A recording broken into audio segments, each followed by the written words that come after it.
Hello friends, Seemas kitchen കൾച്ചേഴ്സിൻ്റെ ഇന്നത്തെ ഒരു പുതിയ വീഡിയോയിലേക്ക് എല്ലാവർക്കും സ്വാഗതം.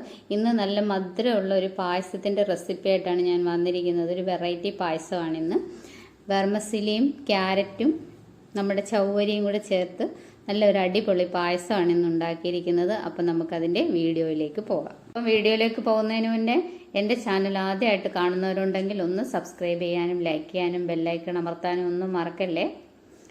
സബ്സ്ക്രൈബ് ചെയ്യാതെ കാണുന്നവരുണ്ടെങ്കിൽ ഒന്ന് സബ്സ്ക്രൈബ് ചെയ്യുകയും കൂടെ ചെയ്തേക്കണേ. അപ്പോൾ ഞാൻ 2 ക്യാരറ്റാണ് എടുത്തിരിക്കുന്നത്. ക്യാരറ്റ് നമ്മൾ തൊലിയൊക്കെ ചെത്തിക്കളഞ്ഞ് കഴുകി നമുക്ക് നല്ല വൃത്തിയായിട്ടൊന്ന് എടുക്കാം. വളരെ ടേസ്റ്റി ആയിട്ടുള്ള ഒരു പായസമാണ്. കുട്ടികൾക്കൊക്കെ ഭയങ്കരമായിട്ട് ഇഷ്ടപ്പെടും ഈ പായസം. ചിലർ വെർമസിലി പായസം ചിലർ കുടിക്കാത്തവർ കാണുമല്ലോ. അപ്പോൾ ഇങ്ങനെയൊന്നും ഉണ്ടാക്കി നോക്കൂ, എല്ലാവരും കഴിക്കും. അപ്പോൾ ഇനി ഇതിന് വേണ്ടിയിട്ട് ഞാനൊരു 2 സ്പൂണോളം വെർമസിലി, വറുത്ത വെർമസിലിയാണ്. പിന്നെ ഒരു 2 സ്പൂണോളം ചവ്വരി. ഇത് നമുക്കൊന്ന് കുതിർത്തെടുക്കാം. ചവ്വരി അപ്പം നമ്മൾ കഴുകി കുതിരാനായിട്ട് വെച്ചിട്ടുണ്ട്. ഇതൊക്കെ ആകുമ്പോഴത്തേക്ക് അത് കുതിർന്ന് ശരിയായിക്കോളും. അപ്പോൾ ക്യാരറ്റ് നമുക്കൊന്ന് ഗ്രേറ്റ് ചെയ്തെടുക്കാം. ഈ ഒരു അളവിൽ നമുക്ക് കുറച്ച് വലുതായിട്ട് കിടക്കുന്നതാണ് നല്ലത്. ഇനി അപ്പം നമുക്ക് ഒരു പാൻ അടുപ്പിൽ വെച്ചിട്ട് ഒരു 1.5 സ്പൂൺ നെയ്യ് ഒഴിച്ചിട്ടുണ്ട് ഞാൻ അതിലേക്ക്. ഇനി അതിലേക്ക് കുറച്ച് നട്ട്സും ബദാമും ഇട്ട് നമുക്കൊന്ന് മൂപ്പിച്ചെടുക്കാം. കപ്പലണ്ടിയൊക്കെ ഇടാം, നമുക്ക് ഇഷ്ടമുള്ള നട്ട്സൊക്കെ ഇടാം. ഇനി അതിലേക്ക് ഞാൻ മുന്തിരിങ്ങ ഇട്ടു. ഇനി അതൊന്ന് മൂപ്പിച്ച് കോരി വയ്ക്കാം. ഇനി നമുക്ക് ആ നെയ്യിലേക്ക് തന്നെ നമ്മുടെ ക്യാരറ്റ് ഇട്ടൊന്ന് വഴറ്റിയെടുക്കാം.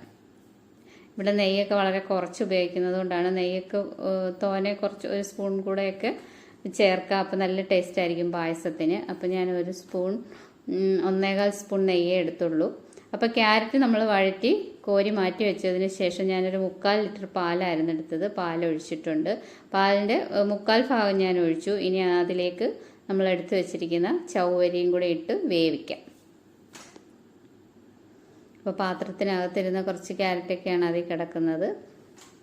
അപ്പം നമ്മുടെ ചവ്വരി ഒന്ന് വെന്ത് വരട്ടെ. അത് കഴിഞ്ഞിട്ട് നമുക്ക് ഇതൊക്കെ ചേർത്ത് കൊടുക്കാം. നമ്മൾ കുതിർത്ത ചവ്വരി ആയതുകൊണ്ട് എളുപ്പം വേവും. ഇനി നമുക്ക് വറുത്ത് വെച്ചിരിക്കുന്ന വെർമസിലി ഇട്ട് കൊടുക്കാം. നമ്മൾ ചവ്വരി കഴുകി കുക്കറിലിട്ട് വേവിച്ച് നമുക്കിതിലേക്ക് ചേർക്കാം. ഇനി ഞാൻ ബാക്കി പാലും കൂടെ ചേർത്ത് കൊടുത്ത് നന്നായിട്ടൊന്ന് തിളപ്പിക്കാം. തിളച്ചിട്ട് അല്പം ഒന്ന് കുറുകി വരുമ്പോൾ നമ്മൾ വഴറ്റി വെച്ചിരിക്കുന്ന ക്യാരറ്റ് ഇട്ട് കൊടുക്കാം. ക്യാരറ്റും നമ്മുടെ ചവ്വരിയും എല്ലാം കൂടെ വെന്തിച്ചിട്ട് കുറുകി വരുമ്പോൾ നമ്മൾ ഒരു 350 ഗ്രാം ശർക്കര ഉരുക്കിയതാണ്, അത് അരിച്ചൊഴിച്ചു കൊടുക്കുകയാണ്. ആദ്യം നമ്മൾ കുറച്ച് ഒഴിച്ചു കൊടുത്ത് മധുരം നോക്കിയിട്ട് വീണ്ടും ഒഴിച്ചു കൊടുത്താൽ മതി. ശർക്കരയ്ക്ക് പകരം പഞ്ചസാര ചേർത്താലും മതി. പഞ്ചസാരയാണ് കുറച്ചുകൂടെ എനിക്കിഷ്ടം. പക്ഷേ ഇവിടെ ശർക്കര ഇഷ്ടമുള്ളവരുണ്ട്, അതുകൊണ്ടാണ് ഞാൻ ശർക്കര ചേർത്തത്. അപ്പം നമ്മുടെ പായസമൊക്കെ ചെറിയ തീയിൽ കിടന്ന് ചെറുതായിട്ട് വെന്ത് കുറുകി വന്നപ്പോൾ നമ്മൾ നട്ട്സും കിസ്മിസും ഒക്കെ ഇട്ട് നമുക്കൊന്ന് അടച്ചു വയ്ക്കാം. കണ്ടില്ലേ, എത്ര കാണാൻ തന്നെ നല്ല ഭംഗിയാണ്, കഴിക്കാനും അതേപോലെ നല്ല ടേസ്റ്റാണ്. അടിപൊളി രുചിയാണ് ഈ പായസം. അപ്പോൾ എല്ലാവർക്കും എൻ്റെ വീഡിയോ ഇഷ്ടപ്പെട്ടെന്ന് വിചാരിക്കും. വീഡിയോ ഇഷ്ടപ്പെട്ടാൽ സബ്സ്ക്രൈബ് ചെയ്യാനും ലൈക്ക് ചെയ്യാനും ഒന്നും മറക്കരുത്. കുട്ടികൾക്കൊക്കെ ഇന്ന് തന്നെ ഒന്ന് ഉണ്ടാക്കി കൊടുത്ത് നോക്ക്. ഭയങ്കര രുചിയാണ് ഈ പായസത്തിന്. ശർക്കര ഒഴിച്ചിട്ടും പഞ്ചസാര ഒഴിക്കുന്നത് എനിക്കിഷ്ടമെന്ന് പറഞ്ഞെങ്കിലും ശർക്കര ഒഴിച്ചിട്ടും നല്ല അടിപൊളി ടേസ്റ്റായിരുന്നു ഈ പായസത്തിന്. അപ്പോൾ എല്ലാവരും ഇന്ന് തന്നെ ഒന്ന് ഉണ്ടാക്കി നോക്കണം. അപ്പോൾ എല്ലാവർക്കും താങ്ക് യു.